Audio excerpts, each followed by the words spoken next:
qu'elles soient structurelles ou conjoncturelles, de transition ou de crise transversale, de guichet ou sectorielle, aucune aide n'est octroyée sans conditionnalité. Ce point, je crois, est très important. Il y a toujours un critère à remplir qui est explicitement prévu par le législateur.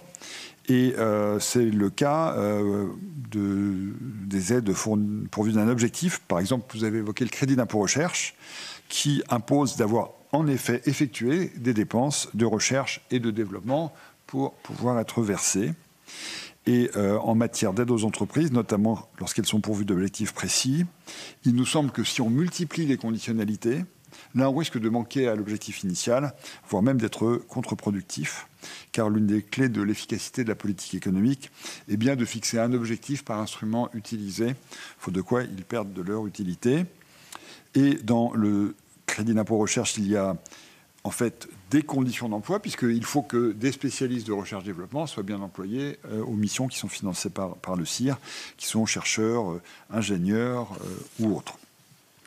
Si à chaque aide, on ajoute une condition de maintien de l'emploi pour un site de production de l'entreprise, par exemple, on risque en réalité de décourager les candidats et de nuire au but initial, voire d'engendrer des effets pervers, puisque c'est sans doute triste de le dire, mais je me dois dans mes responsabilités de le dire, il arrive que des entreprises doivent faire évoluer leurs effectifs pour des raisons de survie ou même de perspective de survie. Et ce n'est pas pour autant qu'elles ne remplissent pas les objectifs qui seraient fixés par telle ou telle aide. Et donc, je suis sûr qu'on aura l'occasion d'en reparler. Mais on a un exemple en ce moment sous nos yeux d'une entreprise qui, pour des raisons de difficultés sectorielles et conjoncturelles, doit réduire ses effectifs et continue malgré tout à innover et à investir. Pour finir sur l'exemple du crédit d'impôt recherche, qui est un des exemples les plus discutés, le Parlement a souhaité un resserrement ciblé de son action en 2024, et c'est ce qui a été fait. Désormais, il faut stabiliser les paramètres du dispositif parce qu'il représente un facteur clé d'attractivité et parce que les entreprises ont besoin de visibilité dans le moyen terme pour que les aides fonctionnent à plein. Alors, si on revient rapidement sur la typologie des aides publiques aux entreprises, il y a deux types d'aides. D'abord, les aides transversales, non ciblées et accessibles à l'ensemble des entreprises. C'est encore une fois le crédit d'impôt recherche qui vise à accroître l'investissement privé en recherche et en développement et dont les retombées largement diffusées dépassent le cadre de l'entreprise bénéficiaire et profitent à l'économie et à la société dans son ensemble. C'est bien pour ça qu'il est construit. Et puis, il y a des aides sélectives qui ciblent des secteurs technologiques, des catégories d'entreprises et qui sont soumis à l'encadrement des aides d'État qui sont prévues par les traités européens. Par exemple, le plan France 2030 s'inscrit dans cette logique sélective. Il cible des secteurs stratégiques comme les technologies quantiques, la matière numérique ou les électrolyseurs pour l'hydrogène décarboné, par exemple. Et il mobilise des financements publics afin de renforcer la souveraineté technologique et d'accélérer des transitions industrielles que nous pensons nécessaires. Pour être clair, si on prend les deux plus grandes transitions auxquelles nous faisons face aujourd'hui, qui sont d'une part la révolution numérique et de l'autre la révolution climatique, ou la transition écologique et énergétique. Elles sont couvertes par exemple par les aides à la décarbonation qui sont octroyées via des appels à projets permettant de prioriser les projets les plus efficaces. Et en l'espèce, nous mesurons le coût par tonne de CO2 évité afin d'optimiser la dépense. L'aide publique intervient comme une forme d'investissement de la société tout entière au service d'une entreprise pour cette transition vers la décarbonation qui, le plus souvent, n'est pas rentable dans l'immédiat et parfois même pas rentable du tout pour l'entreprise, alors qu'elle l'est évidemment pour la planète et pour la société.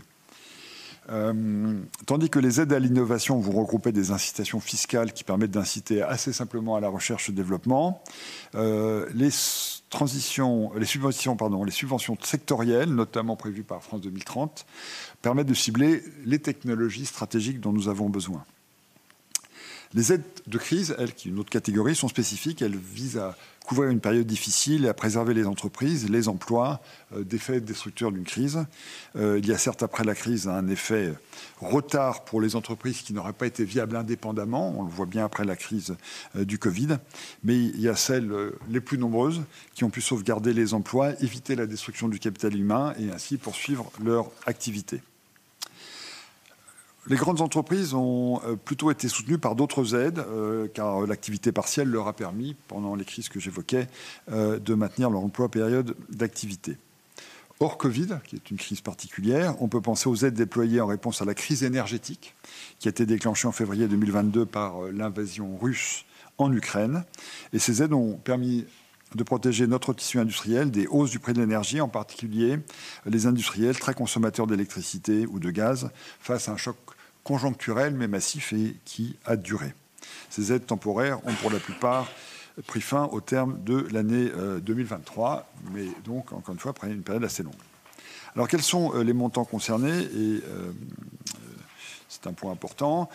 Chaque année, c'est environ 150 milliards d'euros qui se décomposent en environ 40 milliards d'euros de dépenses fiscales, 30 milliards de dépenses budgétaires et 80 milliards d'euros d'allègements généraux de cotisations. Pour les dépenses fiscales, 40 milliards, les postes les plus importants sont le crédit impôt recherche pour 8 milliards, la fiscalité réduite dans les Outre-mer pour 5 milliards et les différentes TVA réduites dans la restauration et sur certains travaux.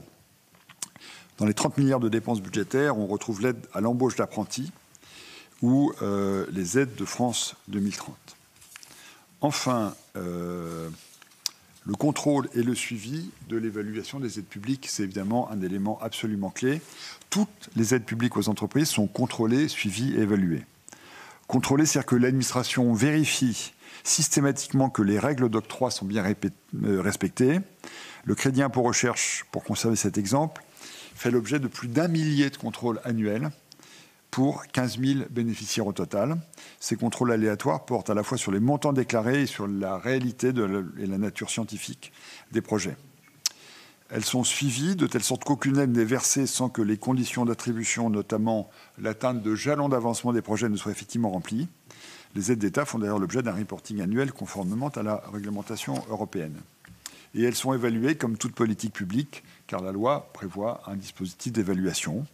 Pour France 2030, c'est le comité de surveillance des investissements d'avenir, le CSIA, qui a publié sa première évaluation à l'état 2023 et qui a conclu à des retombées largement positives au niveau macroéconomique sur l'activité comme sur l'emploi.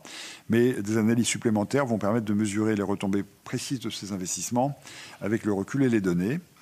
Pour le plan France Relance, c'est France Stratégie qui a fourni une évaluation très complète avec un comité d'évaluation spécifique présidé par Xavier Jaravel, qui a procédé à des évaluations macroéconomiques et à l'évaluation de 11 dispositifs du plan avant de la publier en janvier dernier. J'imagine que vous en avez pris connaissance. Et pour mener l'évaluation de tous les dispositifs d'aide, nous disposons d'institutions dotées des profils qui conviennent à France Stratégie, à l'INSEE ou à la Cour des comptes. Enfin, quand je dis à la Cour des comptes, ce n'est pas nous qui en disposons, naturellement, compte tenu de son indépendance. Des comités plus spécifiques peuvent être mandatés, comme la commission Bozio-Wasmer sur le crédit d'impôt en faveur de la compétitivité et de l'emploi, et la Commission européenne elle-même pour les aides encadrées par le régime des aides d'État. En conclusion, pour plus de rationalisation et plus de transparence, il y a sans doute des améliorations à faire. Et d'ailleurs, ce ministère a développé une plateforme pour le rapportage européen des aides dites de minimis, c'est-à-dire des aides inférieures à 300 000 € sur 3 ans. Et ce registre sera rendu public dès janvier prochain, conformément au droit européen.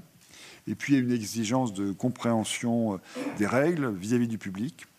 Chaque dispositif a ses règles et, à ce titre, peut mobiliser des administrateurs et des opérateurs différents sans que l'ensemble soit directement lisible. Si l'organisation est techniquement justifiée, vu de ce ministère que je dirige, nous vérifions chaque aide, chaque processus. Elle ne doit évidemment pas être préjudiciable à la transparence d'ensemble ni à notre capacité collective à réinterroger l'ensemble du dispositif et chaque dispositif individuellement.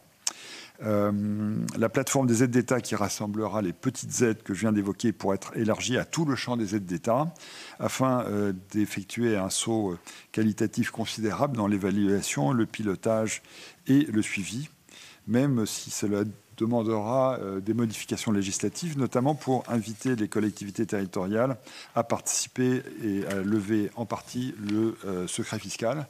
Mais je suis certain que d'autres améliorations sont possibles et peut-être souhaitables.